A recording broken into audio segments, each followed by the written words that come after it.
நீள் வகுத்தல் முறையில் வர்க்கமூலம் காண்க.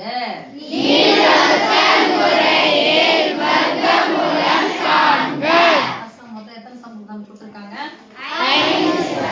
வர்க்கமூலம் அப்படின்னா இங்கிலீஷ்ல என்ன சொல்றீங்க? ஸ்கொயர் ரூட் தான். ஓகே, ஸ்கொயர்னா அடுக்கு 2, ஸ்கொயர் ரூட்னா அடுக்கு 1. சூப்பர். இப்போ ஸ்கொயர் ரூட் கண்டுபிடிக்கணும். அதனால நம்ம ஸ்கொயர் நம்பர் தெரிஞ்சா 1னுடைய ஸ்கொயர் 1னுடைய ஸ்கொயர் ரூட் 1 தான். ஓகே, 2னுடைய ஸ்கொயர் 4, 4னுடைய ஸ்கொயர் ரூட் 2. சொல்லுங்க, 3 square 9, 4 square 16, 5 square 25, 6 square 36, 7 square 49, 8 square 64, 9 square 81. ஓகேவா? 10 ஸ்கொயர் வேணாம். ஏன்னா எத்தனை எண்கள் அதான் பிரிக்க போறோம் நம்ம. 2 போட்டுக்கலாமா? கொஞ்சம் தள்ளி போட்டுக்கலாம். நீள் வகுத்தல் எத்தனை எண்களா பிரிக்கணும்? 2 எண்களா பிரிக்கணும். ஆமா, இந்த நம்பரை மட்டும் சொன்னா சொல்லுங்க. ரைட் சைடுல பாருங்க, இதனுடைய வர்க்க மூலம் தான் இங்க இருக்கிற நம்பர். சரியா? 17க்குள்ள அடங்குற வர்க்க மூல எண் எது பாருங்க. அதனுடைய வர்க்கம் என்னது? 4. 4 எத்தனை முறை போடணும்? 2. என்ன நம்பர் போறீங்க? அதுதான் 4 16. வகுத்தல் என்பது 17 இருந்து 16 கழிச்சா 1. 2 எண்களை இறக்கி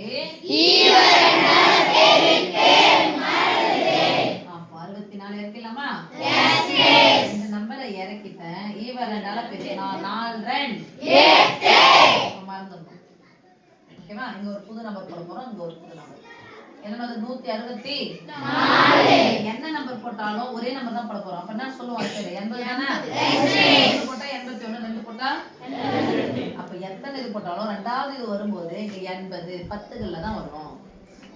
என்ன முடியுது பாருங்க? 4 முடியுதா? Yes please. 4ல முடியல பாருங்க. 80 ரூபாய் 160 ரூபாய். 160 ரூபாய் எத்தனை 80 ரூபாய் இருக்கும்? 2. 2 போடலாம். இங்க 2 போட்டுக்கலாமா? Yes please. எது புது நம்பரா போட்டோமோ அதை தான் எடுத்து பெருக்கணும். 2 2 4 8 16 0 என்பது தொடர் கழித்தலின் சுருக்கம். இதனுடைய மதிப்பு சொல்லுங்க. Square root of 564 equal to 42. Okay, தள்ளி போட்டுக்கலாம்.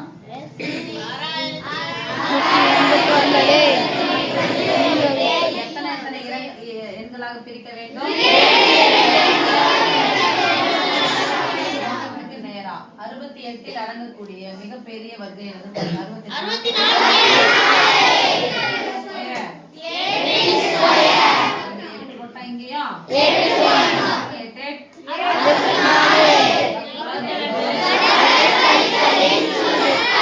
2 நம்பர் வரைக்கும் இறக்கணும். 8ல இருந்து 4 கழிச்சா 4, 4ல இருந்து 6 கழிச்சா 0. எண்களை இறக்கலாமா? Yes miss. எண்களை இறக்கி ஈவரண்டால பெருக்கி மறந்து 8 16 ரெண்டு சின்னதா போட்டுக்கலாம். இப்ப பாருங்க, 400 ரூபாய் 150 ரூபாய் வருது. 400 ரூபாய் 150 ரூபாய் 450 ரூபாவா? Yes please. இது 150 ரூபாய் வச்சுக்கலாம். பின்னாடி எதனா ஒரு நம்பர் போட 150 ரூபாய் தான் சொல்லணும். Yes please. 450 ரூபாயில எத்தனை 150 ரூபாய் இருக்கும்? 3 இருக்குமா? Yes please. 4 வராதா? 4 வருமா? வராது. 4 150 ரூபாய் வரும். ஆனா இங்க என்ன இருக்கு? 160 ரூபாய் தானே? Yes please. அப்ப எத்தனை முறை போட்டுக்கலாம்? 3. இங்க 3 போட்டா இங்கேயும் 3 போடணும். எதை மட்டும் எடுத்து பெருக்கணும்? 3 மட்டும். 3 3 9 6 3 18க்கு 8 1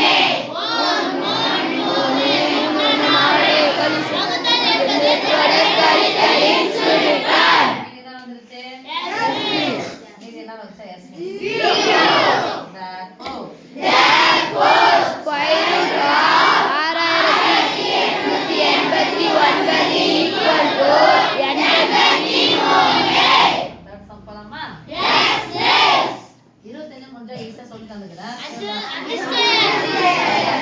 ஓகே போலாமா? 10 25 2 2 பிரிக்கணும். புரிஞ்சுச்சா? முகத்துக்கு நேரம் வந்துச்சு. முதல்ல இருக்கிற நம்பர் என்னது? 1. ஒன்றினுடைய வர்க்கமூலம் 1 தான். ஒன்றினுடைய வர்க்கமும் 1 தான். அப்ப 1 மேல இங்க 1 போட்டா இங்க என்ன பண்ணும் சாமி? 1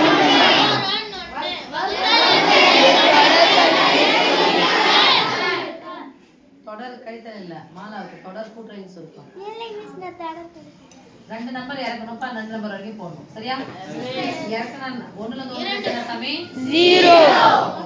ரெண்டு நம்பர் இறக்குறோம். ஈவரண்டால பெருக்குறோம். மறக்குறோம். ஓரன் 2. என்ன போட்டாலும் 20 வந்துரும். ஆனா இங்க என்ன இருக்குது? 10 தான் இருக்குது. அதனால என்ன பண்ணலாம்னா இந்த ரெண்டையும் சேர்த்து இறக்கணும். இந்த ரெண்டையும் சேர்த்து இறக்கணும். எப்ப ரெண்டையும் சேர்த்து அடங்கணும்னு சொல்லிட்டு இறக்குறோமோ அப்ப என்ன சாமி சேர்க்கணும்? 0. இங்க என்ன சேர்க்கணும்? 0. இப்போ அதான் அங்க 0 சேர்த்து அங்க சேர்த்து அதான் 12 20 வந்துச்சா? இங்க என்ன முடியுது? 1000 200. எந்த நம்பர் போட்டாலும் 200 தானே வரும்? 20 முன்னாடி ஒரு 3 நம்பர் வந்தா 100 கணக்கு. 1000ல எத்தனை 200? 5 போட்டுக்கலாமா? 5 25 0 வந்து மீதி வச்சு அதை தானே கூட்டி போட போறோம். 10 வகுத்தல் என்பது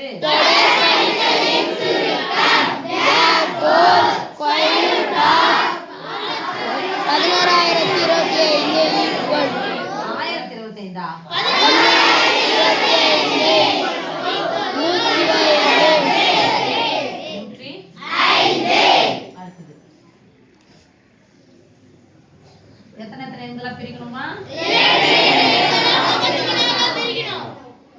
ஒன்றில் அடங்கக்கூடிய மிகப்பெரிய வர்க்க எண் 1.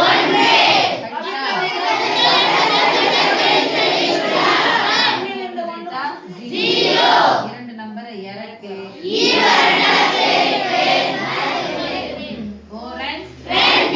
என்ன போட்டாலும் 20 தான். 70 எத்தனை 20 இருக்கும்? 3 20. 3 இங்கேயும் 3.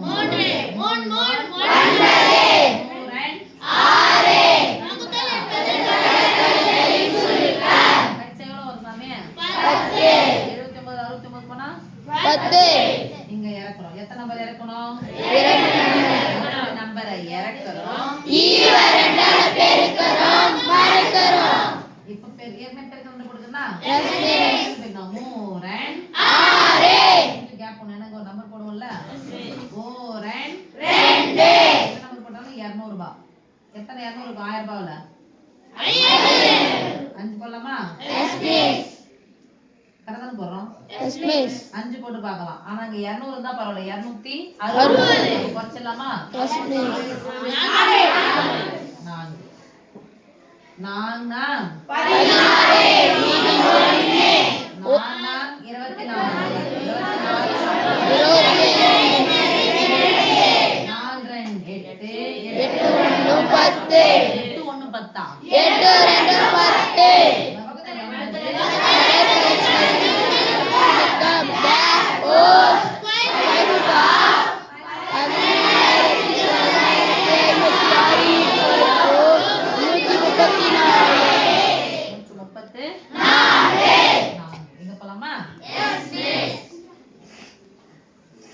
எத்தனை எத்தனை எண்களா பிரிக்கணும் சாமி?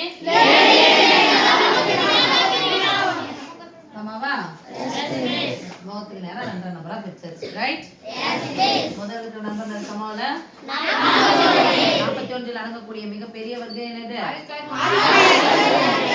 ஸ்கொயர் 36. அப்ப இங்க 6 இங்க 6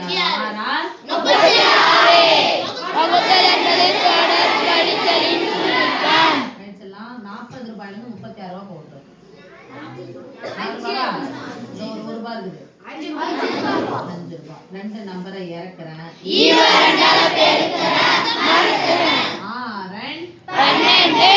எது போட்டாலும் 100 ரூபாய் கணக்கு. 120 ரூபாய் தானே?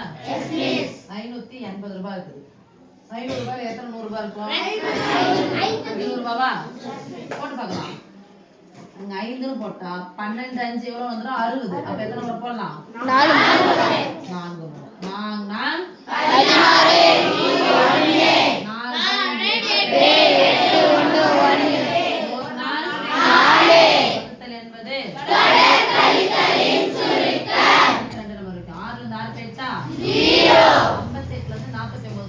50 ரூபாய் கழிச்சலாம். 58 வந்து 50 ரூபாய் கழிச்சா எவ்வளவு? மீதி 8 ரூபாய். ஒன்னு எக்ஸ்ட்ரா கழிச்சிட்டா. கூட்டிக்கோப்பா. ஒன்னு எக்ஸ்ட்ரா கழிச்சா கூட்டணும்ல. எக்ஸ்ட்ரா கழிச்சா கூட்டிக்கோ. 58 வந்து 48 கழிச்சிடலாம். 10 ரூபாய் வந்துச்சா? 10 ரூபாயில இருந்து இன்னும் 1 ரூபாய் கழிச்சா 9. ரெண்டு நம்பரை இறக்குறேன். ஈவரண்டால பெருக்குறேன் மறக்கறேன். கடைசி 4 ரெண்ட் 8. கேப் விடணும். 6 ரெண்ட் 12. ஓகே. 1200 எந்த நம்பர் போட்டாலும் 1200. இங்க எத்தனை ஆயிரம் இருக்குது? 9000. நம்ம தானா? அப்போ இந்த 1200 வேற வருது. ஒரு 1000த்துல எத்தனை 200 இருக்கும்? 5200 இருக்கும். ரைட்? அப்ப குறையுமா குறையாதா?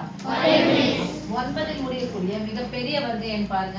1 3 இன்னொன்னு 7. அப்போ நம்ம 9 முறை சொல்றதா அது பக்கத்துல இருக்குது 3 இருக்குதா 9 இருக்குதா 7 இருக்குதா 7. அப்ப என்ன பண்ணலாம்? 7 ஸ்கொயர் போடலாமா? இந்த 7 போட்டா இங்கேயும் 7 7 46 7 56 56 கூட 4 சேர்த்தா 60 60க்கு 0 மீதி 6. 7 2 14 14 கூட 6 சேர்த்தா 20 0 மீதி 2 ஒரே 7 7 கூட 2 சேர்த்தா 9. கஷ்டமான சொல்ல மாட்டேங்குது. கழிச்சா என்ன சாமி வரும்? 0. therefore square root of 4,18,18,600